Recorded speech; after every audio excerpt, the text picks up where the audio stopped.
Hi, my name is Dr. Abdulaziz. I'm the founder and the CEO of Medical Life Care Management College.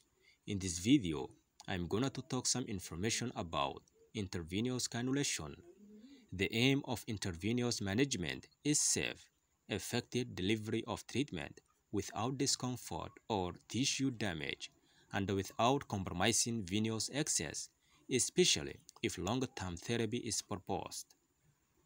What are the advantages of intravenous cannulation? Immediate effect, control over the rate of administration. Patient cannot tolerate drugs or fluids orally. Some drugs cannot be absorbed by any other route. Pain and irritation is avoided compared to some substances when given subcutaneous or intramuscular.